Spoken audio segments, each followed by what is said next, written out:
13:34 সময় আমরা fire service civil defence station Lalbagh থেকে সংবাদ পাওয়ার সাথে সাথে ঘটনাস্থলে 2টা ইউনিট পাঠানো হয়।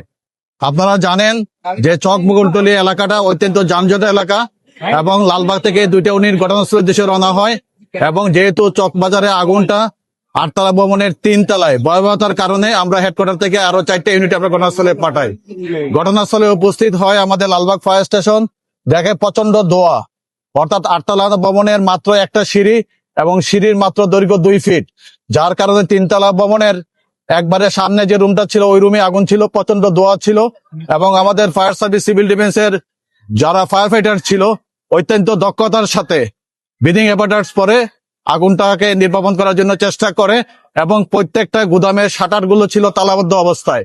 এই তালাগুলো আমাদেরকে খুলতে হয়েছে, অনেক চ্যালেঞ্জ ছিল এই আগুনটা নির্বাপন করতে এবং সাথে সাথে এসে আমাদের সিদ্দিক বাজার ফায়ার স্টেশন থেকে আরো 4টে ইউনিট ঘটনাস্থলে আসে, তাদের সাথে কাজে যোগ দেয় এবং আমরা 1 ঘন্টা 45 মিনিটের ভিতরে আগুনটা সম্পূর্ণভাবে নিয়ন্ত্রণে নিয়ে আসতে পারি। এখন আমাদের ভিতরে কার্যক্রম চলমান অবস্থায় আছে। ভিতরে কিন্তু প্রত্যেকটা গুদামে যেগুলো কাটছি আমরা তালা, সেগুলো শাটার খোলার পর দেখা যাচ্ছে যে রুম ভর্তি করা প্লাস্টিক, ছাতা, অন্যান্য ইলেকট্রিক পণ্য মালামালগুলো এই গুদামে রক্ষিত অবস্থায় আছে। এই মালামালগুলো সরাতে হবে, সরাতে অনেক সময় লাগবে, যার কারণে আগুনটা নির্বাপন করতে অনেক সময় লাগবে।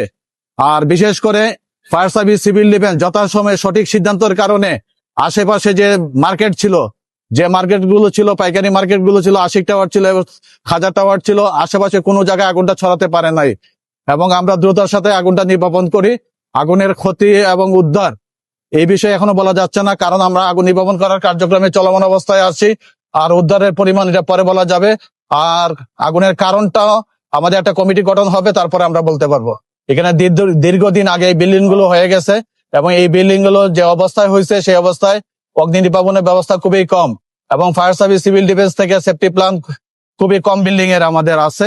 এই বিল্ডিং গুলোকে ভবিষ্যতের জন্য এগুলোকে আস্তে আস্তে বিল্ডিং গুলো ফায়ার সার্ভিস থেকে সেফটি প্ল্যান গ্রহণ করতে হবে।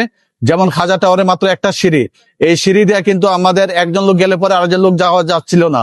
এটা চ্যালেঞ্জ মোকাবেলা করে আমরা অগ্নি নির্বাপন করেছি এবং এই এলাকা বাস্তব ক্ষেত্রে পুরান ঢাকা অত্যন্ত ঝুঁকিপূর্ণ।